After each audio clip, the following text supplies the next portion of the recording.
Hi everyone, you're watching Charan Chapters. My name is Dishita. I'm a third year student at Delhi University. You all know less than 2 months are left for your CUET UG 2026 examination. जी हाँ guys, आप लोगों के exam 11th मई से है, तो हमारे पास time बहुत कम है एंड आज की वीडियो में हम लोग डिस्कस करेंगे the latest pattern of CUET UG 2026। इसके साथ साथ जो 3 सेक्शंस है हमारे CUET पेपर के, language, domain and general test, उसकी प्रिपरेशन आपको कैसे करनी है, क्या स्ट्रैटेजी होने वाली है, बिकॉज टाइम बहुत कम है। तो इन लास्ट दिनों के लिए पूरी अच्छी स्ट्रैटेजी मैं आप लोगों के साथ शेयर करूंगी एंड इसके अलावा I will tell you the things I wish I knew before my CUET exam. तो वीडियो को एंड तक जरूर देखना एंड जल्दी से इस चैनल को सब्सक्राइब कर लो। सो गाइस, सबसे पहले शुरुआत करते हैं एग्जाम पैटर्न समझने से। उससे पहले मैं आप लोगों को ये बता दूं कि एग्जाम फॉर्म अब बंद हो गए हैं। अब आप ऑनलाइन एप्लीकेशन फॉर्म फिल नहीं कर सकते हैं एंड एग्जाम की फाइनल डेट्स भी आ चुकी हैं। 11th मई से आपके एग्जाम है 31st मई तक, ठीक है। अब पैटर्न क्या रहने वाला है? CUET आपका कंप्यूटर बेस्ड टेस्ट होता है, मतलब आपका कंप्यूटर पे पेपर होगा जिसमें सिर्फ एक ही टाइप के क्वेश्चंस पूछे जाते हैं, MCQs। आपसे सिर्फ मल्टीपल चॉइस क्वेश्चंस पूछे जाएंगे। इसके अलावा CUET के मेन 3 सेक्शंस होते हैं। One is language section, second is domain section and third is general aptitude test. अब लैंग्वेजेस क्या है, आपको एक प्रॉपर लिस्ट प्रोवाइड करवाई गई है CUET के द्वारा, NTA के द्वारा, कि आप लैंग्वेजेस कौन सी सिलेक्ट कर सकते हैं, हिंदी, इंग्लिश, एनीथिंग, ठीक है। एंड डोमेन आर 2 सब्जेक्ट्स जो आपने क्लास 12th में पढ़े हैं। आई होप कि आपने अपने ऑनलाइन एप्लीकेशन फॉर्म में सब्जेक्ट मैपिंग अच्छे से करी होगी, बिकॉज अगर आपने वो सब्जेक्ट्स फिल कर दिए हैं जो आपने क्लास 12th में नहीं पढ़े, तो आपका फॉर्म रिजेक्ट भी हो सकता है। तो मेक श्योर कि आपके जो आपने सारी चीजें सिलेक्ट करी हैं वो 12th में जो पढ़ा है उसके हिसाब से ही है। तो that is domain. General aptitude test एक थर्ड सेक्शन होता है। ये तीनों की स्ट्रैटेजी क्या रहने वाली है, कैसे प्रिपरेशन करनी है, ये मैं आपको आगे वीडियो में बताऊंगी। नाउ टोटल आपके 50 क्वेश्चंस आएंगे। 50 क्वेश्चंस आपको 60 मिनट्स में करने होंगे, यानी टोटल टाइम इज 1 आवर। 1 घंटे में 50 क्वेश्चंस करने हैं। 50 क्वेश्चन मतलब टोटल 250 मार्क्स का होगा ईच पेपर। कैसे? बिकॉज हमारे पेपर में +5 मिलेंगे फॉर एवरी करेक्ट आंसर, -1 हो जाएंगे फॉर एवरी इनकरेक्ट आंसर, मतलब नेगेटिव मार्किंग है पेपर में। सही करोगे तो +5 मिलेंगे, -1 मिलेंगे अगर आप आंसर गलत करके आ जाएंगे। अगर आप कोई भी क्वेश्चन अनअटेम्प्टेड छोड़ते हैं, मतलब कि आप उस क्वेश्चन को अटेम्प्ट ही नहीं करते, तो आपको 0 मिलते हैं। तो मेक श्योर नेगेटिव मार्किंग है पेपर, बहुत ध्यान से करना होगा आप लोगों को। तो 250 मार्क्स का ईच पेपर हो गया। आप टोटल 5 सब्जेक्ट्स का पेपर दे सकते हैं, मैक्सिमम 5 सब्जेक्ट्स। अब स्टूडेंट्स क्या करते हैं, कॉम्बिनेशन बना लेते हैं इन तीनों सेक्शन का। नाउ ये कॉम्बिनेशन किस बेसिस पे बनता है, कॉम्बिनेशन कैसे आप लोगों ने बनाया होगा? आप लोगों ने अपना डिजायर्ड कोर्स देखा होगा डिजायर्ड यूनिवर्सिटी में एंड उसकी एलिजिबिलिटी चेक करी होगी। एलिजिबिलिटी में जो जो पेपर रिक्वायर्ड है आपको वही फिल करने थे, आपको उसी हिसाब से आप अपने एप्लीकेशन फॉर्म में सब्जेक्ट्स भरने थे। फॉर एग्जाम्पल कुछ ऐसे कोर्सेज होते हैं जिसमें GAT की रिक्वायरमेंट होती है प्लस कोई भी लैंग्वेज, फॉर एग्जाम्पल इंग्लिश ले लेते हैं, प्लस 3 डोमेन की रिक्वायरमेंट होती है। तो ये एलिजिबिलिटी हो जाती है एक पर्टिकुलर कोर्स की। अगर आप ये सब्जेक्ट्स के एग्जाम नहीं देंगे तो आप एलिजिबल नहीं होंगे उस पर्टिकुलर कोर्स के लिए। तो आई होप कि आपने ऐसे ध्यान से अपना एग्जाम फॉर्म भरा होगा, ठीक है।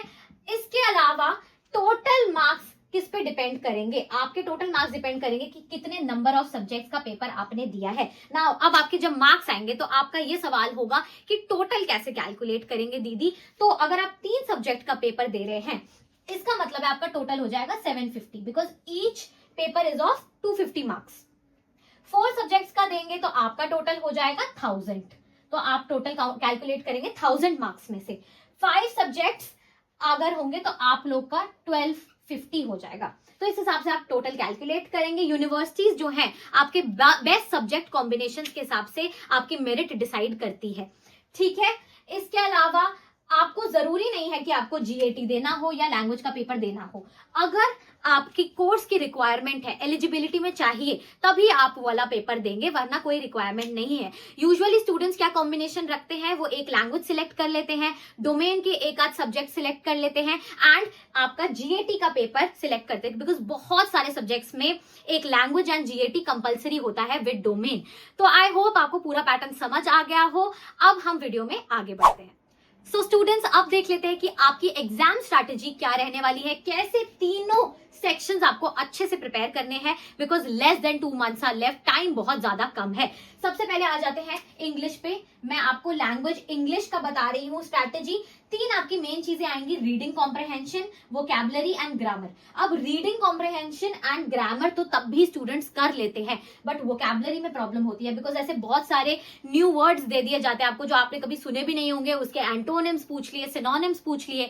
तो इसका सबसे इंपॉर्टेंट आपको इसमें यह करना है कि एमसीक्यूज बहुत ज्यादा प्रैक्टिस करने हैं। रीडिंग के लिए आपको बहुत अच्छे से पैसेजेस वगैरह रीडिंग करके जानी है, अच्छे से कॉम्प्रहेंशन रीड करके जाना है। वोकैबुलरी में आपको बहुत सारे एमसीक्यूज प्रैक्टिस करने होंगे, जो आप यूट्यूब से कर सकते हैं या कोई भी आपके पास पेपर हो, सैंपल पेपर्स हो, उससे कर सकते हैं, पीवाईक्यूज कर सकते हैं।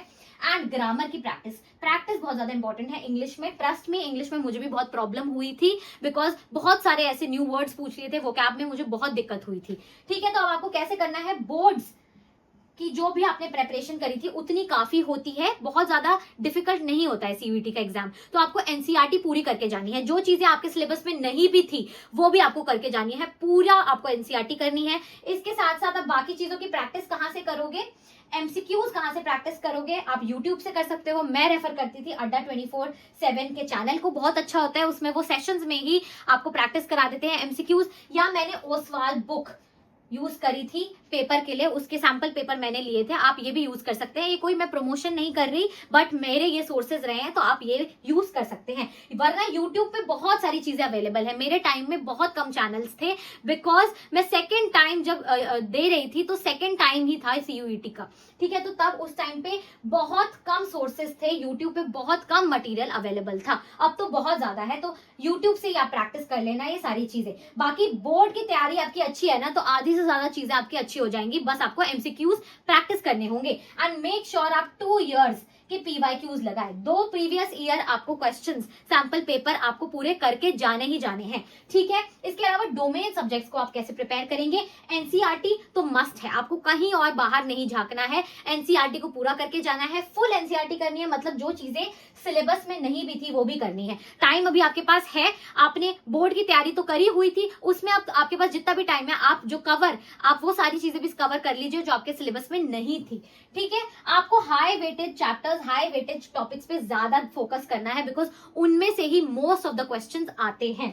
इसके अलावा एमसीक्यू वैरायटी जो है बहुत ज्यादा बड़ी होती है, बहुत टाइप के एमसीक्यूज आते हैं। अब किस किस टाइप के एमसीक्यूज आते हैं ये भी हम देख लेते हैं। फॉर एग्जांपल, एक तो बेसिक आ जाता है, आपके पास 4 आपको ऑप्शन दिए होते हैं, बहुत इजी होता है वो तो सिलेक्ट करना, क्लियर ऑप्शंस होते हैं। इसके अलावा आपके असर्शन रीजन के क्वेश्चंस आते हैं एंड आपके स्टेटमेंट बेस्ड क्वेश्चंस आ सकते हैं। इसका मतलब आपको पूछा जा सकता है कि विच स्टेटमेंट इज ट्रू और फॉल्स, कौन सी स्टेटमेंट्स करेक्ट है, ये पूछा जा सकता है। ऑप्शंस में से आपको मैच करने के लिए आ सकता है कि आपको 2 लिस्ट दे दी जाएंगे, उनको मैच करो, मैच द फॉलोइंग वाले क्वेश्चंस आ सकते हैं। तो ऐसी वेराइटीज होती हैं, इसके अलावा भी वेराइटीज होती हैं। तो ऐसे बहुत सारे टाइप के आपको एमसीक्यूज प्रैक्टिस करके जाना है। एंड आपको कैसे करेंगे, जब आप पीवाईक्यूज करेंगे, जब आप यूट्यूब से एमसीक्यूज करेंगे, या आपके पास कोई भी पेपर्स अवेलेबल है आप उससे करेंगे, तो अच्छी प्रैक्टिस हो जाएगी। सो एनसीईआरटी तो मेन है, बोर्ड्स की तैयारी जितनी करी थी वो इनफ है। उसके अलावा अनकवर्ड सिलेबस भी कर लेना। एमसीक्यूज आप करेंगे एंड 2 इयर्स के प्रीवियस ईयर क्वेश्चंस करेंगे, पुराने 2 साल के, लास्ट 2 ईयर के आप पेपर करके जाना। ठीक है, अब जनरल टेस्ट, अब बहुत सारे स्टूडेंट्स पूछते हैं जनरल टेस्ट क्या है, क्योंकि ये हमारे लिए न्यू है, ये सीयूईटी का एक न्यू सब्जेक्ट है, मतलब सीयूईटी में ही आप ये देते हैं एंड बच्चे इससे कोई भी जो है फेमिलियर नहीं होते हैं। तो अब आपके मेन सेक्शंस क्या है, पहला सेक्शन होता है आपका क्वांटिटेटिव एप्टीट्यूड का सेक्शन, जहां पर बेसिकली आपसे बेसिक मैथ्स के सवाल पूछे जाते हैं। ठीक है, बहुत बेसिक सवाल होते हैं ये सवाल। हम जो है ये वाला जो सेक्शन होता है ना, बहुत एग्जाम्स में यूज होता है, बहुत एग्जाम्स में काम आता है, जो आप यूट्यूब से कर सकते हैं। इसका पूरा सिलेबस आप यूट्यूब से कवर कर सकते हैं। इसके पर्टिकुलर टॉपिक्स होते हैं, वो सर्च करिए एंड यूट्यूब से उसका पूरा लेक्चर लगा लीजिए एंड उसके एमसीक्यूज कर लेना। ठीक है, तो क्वांटिटेटिव एप्टीट्यूड में बेसिक वाले मैथ्स क्वेश्चंस आएंगे। लॉजिकल रीजनिंग बहुत इंपॉर्टेंट है। ऐसे बहुत सारे क्वेश्चंस आते हैं कि मीना की मॉम है, ठीक है, एंड मीना के फादर, एंड कुछ रिलेशन बना देते हैं एंड ये किसके फादर हुए, इनका इससे क्या रिलेशन हुआ, ऐसे टाइप के बहुत सारा क्वेश्चंस आते हैं। तो आप ऐसी चीजें लॉजिकल रीजनिंग में सॉल्व कर सकते हैं।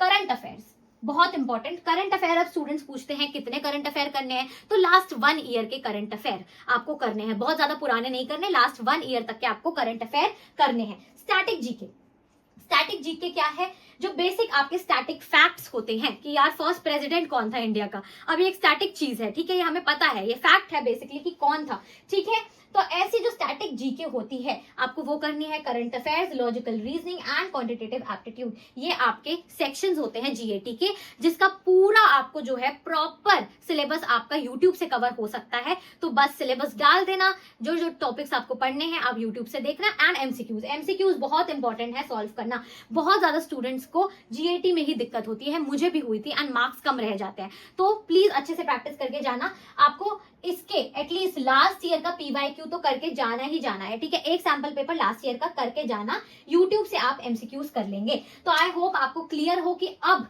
इन लास्ट फ्यू डेज में आपको कैसे अपनी स्ट्रैटेजी रखनी है एंड कैसे प्रिपेयर करना है। अब मैं आपको कुछ ऐसी बातें बताती हूँ that I wish I knew before my CUET exam. Okay, तो सबसे इंपॉर्टेंट चीज सबसे पहले है that CUET exam is very easy.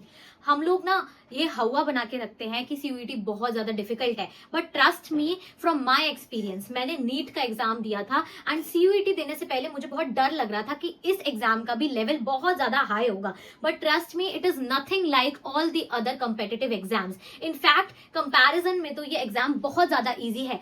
But अगर आपकी बोर्ड की प्रिपरेशन बहुत खराब है तो आपका थोड़ा प्रॉब्लम हो सकता है, but if your board preparation is really good तो आपका 80% सीयूईटी का सिलेबस तो कवर हो ही गया। तो ठीक है, तो सीयूईटी एग्जाम बहुत इजी है, डोंट वरी, अच्छे से हो जाएगा। जो भी चीजें अभी क्लियर नहीं है, अनक्लियर है, जो आपकी चीजें कवर नहीं हुई थी बोर्ड एग्जाम्स में, आपके पास इनफ टाइम है अभी, अच्छे से उनको प्रिपेयर करो, एमसीक्यूज पे ज्यादा फोकस करो। And also one thing, theory बिल्कुल स्किप मत करना।